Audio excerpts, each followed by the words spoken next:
دوستوں، آج کی اس تحریر میں ہم بات کرنے والے ہیں ایک ایسے ہی بہادر جنگجو کے بارے میں کہ جس نے بیت المقدس کو فتح کیا تھا، اور اس شخص کو دنیا سلطان صلاح الدین ایوبی کے نام سے جانتی ہے۔ سب سے زیادہ حیرت کی بات یہ ہے کہ سلطان صلاح الدین ایوبی کو جتنی عزت کی نگاہوں سے مسلمان دیکھتے ہیں، اتنی ہی عزت کی نگاہوں سے غیر مذہب یعنی خاص طور سے عیسائی لوگ بھی دیکھتے ہیں۔ حالانکہ ہم سب لوگ بخوبی جانتے ہیں کہ سلطان صلاح الدین ایوبی نے بیت المقدس کو عیسائیوں سے ہی فتح کیا تھا، یعنی عیسائیوں سے چھینا تھا۔ اس کے باوجود بھی آخر ایسی کیا وجہ ہے کہ سلطان صلاح الدین ایوبی کو عیسائی بھی بڑے ہی عزت کی نگاہ سے دیکھتے ہیں؟ تو چلیے آج کی اس تحریر میں ہم ان تمام امور پر بات کریں گے کہ سلطان صلاح الدین ایوبی کی پیدائش 1138 عیسوی میں ہوئی۔ آپ کا پورا نام سلطان صلاح الدین یوسف بن ایوب تھا۔ آپ کی سلطنت کو ایوبی سلطنت کے نام سے جانا جاتا ہے۔ آپ کی سپہ سالاری میں آپ کی فوج نے بہت سارے علاقے کو فتح کیا، اور سب سے خاص بات یہ ہے کہ سلطان صلاح الدین ایوبی کو اسلام میں اس لیے بھی زیادہ اہمیت دی جاتی ہے کیونکہ یہ وہ مجاہد تھے کہ جنہوں نے اسلام میں کعبے کے بعد سب سے زیادہ اہمیت دی جانے والی عمارت یعنی بیت المقدس کو ظالم عیسائیوں کے ہاتھ سے چھین کر فتح کر لیا تھا اور اس پر مسلمانوں کی حکومت قائم کی تھی۔ عیسائیوں نے مسلمانوں سے جب بیت المقدس کو چھینا اور بیت المقدس پر فتح حاصل کی تو مسلمانوں پر ظلم و ستم کی حدیں پار کر دیں۔ بیت المقدس کی کہانی شروع ہوتی ہے کافی لمبے وقت سے پہلے۔ حضرت عمر فاروق اعظم کے دور میں مسلمانوں نے بیت المقدس کو فتح کر لیا تھا، اور اس کے بعد تقریباً 3 صدیوں سے زیادہ مسلمانوں کے پاس ہی اس کی بھاگ دوڑ رہی۔ لیکن پھر اس کے بعد آہستہ آہستہ مسلمان کمزور پڑنے لگے، مسلمان چھوٹے چھوٹے فرقوں میں بٹ گئے، جس کا نتیجہ یہ ہوا کہ اس وقت کی مسلم سلطنت جو کہ سلجوق سلطنت تھی وہ کمزور پڑ گئی، اور آہستہ آہستہ فلسطین، سیریا جیسے علاقوں پر عیسائیوں نے قبضہ کرنا شروع کر دیا، اور آخرکار 1099 عیسائیوں نے مسلمانوں سے بیت المقدس کو بھی چھین لیا۔ مسلمانوں کے ہاتھوں سے جب بیت المقدس نکل گیا اور وہاں پر عیسائی ظالموں کی حکومت ہو گئی تو پوری اسلامی دنیا میں ماتم کی لہر چھا گئی، کیونکہ یقیناً بیت المقدس کو اسلام میں بہت زیادہ اہمیت حاصل تھی۔ اگر ہم دوسرے لفظوں میں کہیں تو بیت المقدس اسلام کا ایک دل ہے، لہذا اسی وجہ سے ہر بندہ پریشان تھا کہ اب کیا ہوگا۔ عیسائیوں نے فلسطین میں لاکھوں مسلمانوں کا خون بہایا، چھوٹے چھوٹے بچے، بوڑھوں، عورتوں، کسی کو بھی نہیں بخشا، یہاں تک کہ حالت ایسی ہو گئی کہ فلسطین کی پوری زمین پر مسلمانوں کا خون ہی خون نظر آ رہا تھا۔ اس کے بعد کئی مسلم حکمرانوں نے لگاتار بیت المقدس کو فتح کرنے کی کوشش کی، لیکن ہزاروں شہادتوں کے باوجود بھی ہر حکمران ناکام رہا اور بیت المقدس پر مسلمانوں کو فتح نصیب نہیں ہو پائی۔ آخرکار ہمیشہ کی طرح وقت نے پھر سے انگڑائی لی اور پیدائش ہوتی ہے ایک ایسے شخص کی جس کا نام تھا نور الدین زنگی۔ نور الدین زنگی نے اپنی زندگی کا یہ مقصد بنا دیا تھا کہ چاہے کچھ بھی ہو جائے مجھے بیت المقدس کو فتح کرنا ہے، اور ان کے پاس ایک ایسا ممبر بھی موجود تھا جو انہوں نے یہ خواہش کر کے ہی بنوایا تھا کہ جب میں بیت المقدس کو فتح کروں گا تو اس مسجد میں اس ممبر کو نصب کروں گا، لیکن افسوس خدا تعالیٰ کو کچھ اور ہی منظور تھا۔ نور الدین زنگی کی فوج میں ایک عام سپاہی تھا جس کا نام تھا صلاح الدین ایوبی۔ آہستہ آہستہ صلاح الدین ایوبی نے اپنی ہوشیاری اور بہادری کے دم پر نور الدین زنگی کی فوج میں اعلیٰ سے اعلیٰ منصب حاصل کرنا شروع کر دیے، اور ایک وقت ایسا آیا کہ صلاح الدین ایوبی مصر کے گورنر بنا دیے گئے۔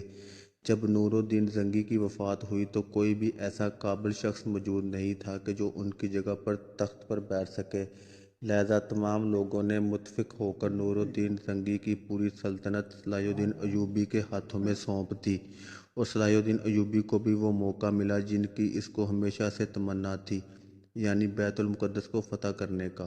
سلطان صلاح الدین ایوبی نے مصر کے تخت پر بیٹھتے ہی اپنی زندگی کا ایک ہی مقصد بنا لیا تھا، اور وہ مقصد تھا بیت المقدس کو فتح کرنا۔ ان کے دماغ میں ہمیشہ یہی چیز چلتی رہتی تھی کہ کس طرح ہم اپنے آباء و اجداد کی اس چیز کو واپس لیں جو ہم سے چھین لی گئی ہے، اور سب سے بڑی حیرت کی بات یہ تھی کہ جس وقت سلطان صلاح الدین ایوبی کو تخت پر بٹھایا گیا ان کی عمر صرف 21 سے 22 سال تھی۔ اب آپ سوچ سکتے ہیں کہ ان کے اندر کتنی قابلیت موجود تھی۔ کہا جاتا ہے کہ جب سلطان صلاح الدین ایوبی مصر کے تخت پر بٹھائے گئے تو اس وقت مصر کے حالات بہت زیادہ خراب ہو چکے تھے۔ مسلمان چھوٹے چھوٹے گروپ میں بڑھ چکے تھے، زناکاری اور شراب پینا بہت زیادہ عام ہو چکا تھا۔ اب سلطان صلاح الدین ایوبی کے سامنے بڑے بڑے چیلنجز تھے۔ انہیں جہاں ایک طرف بیت المقدس کو فتح کرنے کے لیے اپنے مشن کو آگے بڑھانا تھا تو وہیں دوسری طرف شراب اور زنا جیسی بری بری چیزوں سے بھی اپنی سلطنت کو چھٹکارا دلانا تھا۔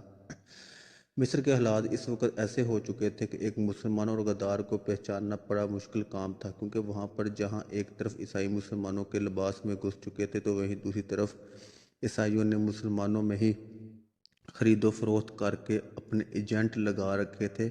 پتہ ہی نہیں چل پاتا تھا کہ کون اپنا ہے اور کون بیگانہ ہے۔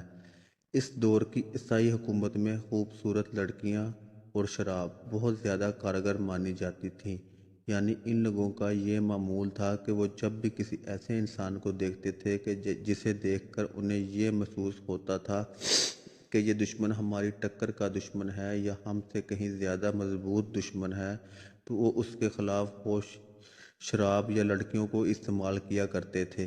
اور افسوس ان کی اس ناپاک سازش میں بہت سے مسلم حکمران پھنس بھی جایا کرتے تھے۔ دوستو، جب سلطان صلاح الدین ایوبی نے بیت المقدس کو فتح کرنے کا ارادہ کیا تو ان کے اس ارادے کی خبر بھی مسلم غداروں کے ذریعے سے مصر سے فلسطین پہنچ گئی۔ لہٰذا بیت المقدس کی جب عیسائی حکومت کو یہ پتہ چلا کہ سلطان صلاح الدین ایوبی نامی ایک مضبوط سپہ سالار پھر سے ان کی زمین پر قبضہ کرنے کے لیے تیاری کر رہا ہے تو ان لوگوں نے صلاح الدین ایوبی کے خلاف بھی وہی چال چلی جو وہ ہمیشہ سے چلتے آ رہے تھے، یعنی شراب اور لڑکیوں کا استعمال کرنا۔ مصر کی مسلمانوں کی حکومت کی فوج میں ہی ایک کمانڈر تھا جس کا نام تھا نازی۔ یہ دیکھنے میں تو بظاہر مسلمان تھا لیکن اندرونی طور پر پکا عیسائیوں کا ایجنٹ تھا۔ بیت المقدس کے عیسائیوں نے اس ایجنٹ کے ذریعے سے کئی بار یہ کوشش کی کہ سلطان صلاح الدین ایوبی کو شراب پلائی جائے۔ لہٰذا نازی نے اپنی طرف سے پوری کوشش کی کہ وہ صلاح الدین ایوبی کو شراب پلائے۔ کئی جگہ محفل میں اس نے پیشکش کی، لیکن صلاح الدین ایوبی نے اس کی اس چال کو اپنے سامنے ذرا برابر بھی ٹکنے نہ دیا۔ سلطان صلاح الدین ایوبی نے کبھی بھی شراب کو پینا تو دور کی بات ہاتھ تک نہیں لگایا۔ لہٰذا نازی کو جب اس بات کا یقین ہو گیا کہ صلاح الدین ایوبی اس شراب کو کبھی ہاتھ نہیں لگائے گا تو پھر اس نے ناکام ہو کر اپنا دوسرا والا فارمولہ اپنایا، اور وہ دوسرا والا فارمولہ تھا کہ لڑکی کا فارمولہ۔ لہٰذا اس نے ایک رات ایک بہت زیادہ خوبصورت لڑکی کو اپنے کام کے لیے راضی کر لیا۔ اس خوبصورت لڑکی کو راضی کرنے کے بعد وہ نازی جنرل جو عیسائیوں کا ایجنٹ تھا سلطان صلاح الدین ایوبی کے پاس گیا اور اس نے سلطان سے کہا کہ سلطان، ایک لڑکی آئی ہے جو بہت دور سے سفر طے کر کے آئی ہے اور وہ آپ سے ملنا چاہتی ہے، وہ بہت پریشان ہے۔ سلطان صلاح الدین ایوبی نے کہا، اگر ایسی بات ہے تو بالکل اس لڑکی کو جلد از جلد اندر بلایا جائے۔ لیکن ظاہر ہے کہ نازی کے ارادے تو کچھ اور ہی تھے۔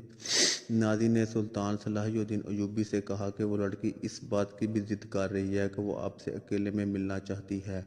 یہ سن کر سلطان صلاح الدین ایوبی کے چہرے پر مسکراہٹ آ گئی، کیونکہ آپ سمجھ چکے تھے کہ یہ نازی جو اندرونی طور پر عیسائیوں کا ایجنٹ ہے یہ آپ کو کس جال میں پھنسانا چاہتا ہے۔ لہٰذا سلطان صلاح الدین ایوبی نے فرمایا، اگر ایسی بات ہے تو ٹھیک ہے، میں اپنے خیمے میں جا رہا ہوں اور اسے اس خیمے میں بھیج دیا جائے۔ سلطان صلاح الدین ایوبی کی اجازت ملنے کے بعد اس غدار کمانڈر نے اس لڑکی کو یہ مشورہ دیا تھا کہ تمہیں جا کر سلطان صلاح الدین ایوبی کے ساتھ غلط حرکتیں کرنا ہے، ان کو اپنی طرف میل کرنے کی پوری کوشش کرنا ہے، اور ساتھ ہی اس سے یہ وعدہ کیا گیا کہ اگر تو سلطان صلاح الدین ایوبی کو ایک گلاس بھی شراب پینے کے لیے راضی کر لے گی تو تجھے وہ سب کچھ دیا جائے گا جو تیری مرضی ہوگی۔ بس اس ارادے کے ساتھ وہ لڑکی سلطان صلاح الدین ایوبی کی خیمے کی طرف روانہ ہوئی۔ جیسے ہی وہ لڑکی سلطان صلاح الدین ایوبی کے خیمے میں داخل ہوئی تو فوراً سلطان صلاح الدین ایوبی نے اپنے کندھوں سے چادر اتار کر اس لڑکی کو دے دی اور اس سے یہ کہا کہ اس چادر سے اپنے بدن کو ڈھک لو۔ یہ سنتے ہی وہ لڑکی اپنے اوپر بہت شرمندہ ہوئی۔ اس کے بعد سلطان صلاح الدین ایوبی نے بڑے ہی محبت کے ساتھ اس سے یہ سوال پوچھا کہ اے لڑکی، تمہارے ماں باپ کون ہیں؟ یہ سن کر وہ خاموش ہو گئی، کیونکہ ظاہر ہے کہ اسے یہ خبر نہیں تھی کہ اس کے ماں باپ کون ہیں، کیونکہ اس وقت عیسائی حکومت کے لوگ یتیم بچوں کو قیدی بنا لیے کرتے تھے، اور ان میں سے جو بھی خوبصورت لڑکیاں ہوا کرتی تھیں ان کی بچپن سے ہی اسی کام کے لیے پرورش کیا کرتے تھے۔ اس کے بعد وہ لڑکی سسک سسک کر رونے لگی اور سلطان صلاح الدین ایوبی سے کہنے لگی کہ ان لوگوں نے مجھے آپ کے ساتھ غلط کام کرنے کے لیے بھیجا تھا۔ یہ سن کر سلطان صلاح الدین ایوبی کے چہرے پر مسکراہٹ آئی۔ پھر آپ نے اس لڑکی سے فرمایا، جاؤ اور اپنے سرداروں سے کہنا کہ تم نے مجھے جو کام سونپا تھا میں نے وہ کر دیا ہے۔ اس نے جا کر اپنے سرداروں سے یہی کہا۔ اس لڑکی کی یہ بات سن کر تمام عیسائی لوگ خوش ہو گئے۔ انہیں یہ لگا کہ شاید وہ اپنے مشن میں کامیاب ہو گئے۔ اگلی صبح ہوتے ہی نازی کمانڈر، یعنی جو عیسائیوں کا آدمی تھا اور مسلمانوں کی فوج میں رہا کرتا تھا، اس نے یہ شور مچانا شروع کر دیا کہ دیکھو، ہمارا سلطان تو ایک شرابی ہے، ہمارا سلطان تو ایک زناکار ہے۔ تمام لوگ اس کی ان باتوں سے بڑی حیرت میں پڑ گئے۔ لوگوں کے درمیان پھوٹ پڑنا شروع ہوگی۔ جب سلطان صلاح الدین ایوبی اپنے خیمے سے باہر آئے تو انہوں نے دیکھا کہ پورے محل کے بارے میں یہی باتیں گردش کر رہی ہیں۔ سلطان صلاح الدین ایوبی نے فوراً فرمایا کہ تم لوگ مجھ پر اتنی بڑی بڑی تہمت لگا رہے ہو، کم سے کم ایک بار اس لڑکی سے تو پوچھو جس کے بارے میں نازی کمانڈر دعویٰ کر رہا ہے۔ جب اس لڑکی کو بلایا گیا، اس نے تمام لوگوں کے سامنے یہ جواب دیا کہ قسم ہے مجھے اس خدا کی جس کو میں مانتی ہوں، میں نے اپنی زندگی میں سلطان صلاح الدین ایوبی سے زیادہ شریف اور نیک شخص نہیں دیکھا ہے، کیونکہ رات بھر میں ان کے خیمے میں رہی، اس کے باوجود بھی سلطان نے کوئی غلط کام کرنا تو دور میری طرف غلط نگاہ سے بھی نہیں دیکھا۔ جب لڑکی نے یہ جواب دیا تو تمام لوگوں کے سامنے اس نازی کمانڈر کی بے عزتی ہو گئی اور اس کا منہ کالا ہو گیا۔ عیسائیوں کی جب یہ لڑکی اور شراب دونوں سازشیں ناکام ہو گئی تو اس کے بعد بھی انہوں نے مسلسل سلطان صلاح الدین ایوبی کے خلاف سازشیں جاری رکھیں، لیکن وہ ہر سازش میں ناکام ہوئے جاتے تھے۔ اب ان لوگوں کو ڈر ستانے لگا تھا کہ آخر سلطان صلاح الدین ایوبی سے کیسے نپٹا جائے، ورنہ ایک دن وہ آئے گا کہ یہ بیت المقدس کو ہمارے ہاتھوں سے چھین لے گا۔ وقت یوں گزرتا گیا، پھر آخر کار جب سلطان صلاح الدین ایوبی نے مصر کی تمام مصیبتوں میں سے چھٹکارا پا لیا اور جب مصر میں اپنی سلطنت کو بہت زیادہ مضبوط کر دیا تو پھر انہوں نے بیت المقدس کے راستے پر روانہ ہونے کا ارادہ کیا۔ بالآخر سلطان صلاح الدین ایوبی اپنی فوج کے ساتھ بیت المقدس کو فتح کرنے کے لیے مصر سے نکل پڑے۔ سلطان صلاح الدین ایوبی اور ان کی فوج کے لوگوں میں جہاد کا جذبہ کوٹ کوٹ کر بھرا ہوا تھا، اور ان لوگوں کی زندگی کا صرف ایک ہی مقصد تھا، بیت المقدس کی فتح۔ اور پھر حطین کے میدان، عیسائی اور مسلمانوں کی فوجیں آمنے سامنے ہوئیں۔ بہت خطرناک جنگ شروع ہوئی جس میں مسلمانوں کی فوج نے عیسائیوں کی فوج کا صفایا کرنا شروع کر دیا۔ سلطان صلاح الدین ایوبی کی بہادر فوج ظالم فوج کا صفایا کرتے ہوئے بیت المقدس کی طرف اپنے قدم آہستہ آہستہ بڑھا رہی تھی، اور خود سلطان صلاح الدین ایوبی اپنی فوج کا جوش بڑھانے کے لیے اپنی فوج کے درمیان میں آ کر عیسائیوں کے ساتھ جنگ کر رہے تھے۔ ہزاروں ظالم فوجیوں کو قتل کر دیا گیا اور ہزاروں عیسائی سپاہیوں کو گرفتار کر لیا گیا۔ سلطان صلاح الدین ایوبی نے اپنے گھوڑے کی رفتار بڑھائی اور بیت المقدس پر اسلام کا جھنڈا بلند کر دیا، اور اسی دن سے مسیحی حکومت کا وہاں سے خاتمہ ہو گیا اور مسلمانوں کی حکومت قائم ہو گئی۔ سلطان صلاح الدین ایوبی اپنی پوری عظیم فوج کے ساتھ پوری شان و شوکت کے ساتھ بیت المقدس میں داخل ہوئے۔ جب بیت المقدس کو مسلمانوں نے فتح کیا تو وہاں کے عیسائی لوگوں کو یہی امید تھی کہ شاید انہیں قتل کر دیا جائے گا، کیونکہ انہیں معلوم تھا کہ جب ہم لوگوں نے بیت المقدس کو فتح کیا تھا تو ہم نے مسلمانوں کا قتل عام کیا تھا۔ لیکن سلطان صلاح الدین ایوبی نے ایسا کچھ بھی نہیں کیا جیسا اس وقت کی عیسائی فوجوں نے مسلمانوں کے ساتھ کیا تھا۔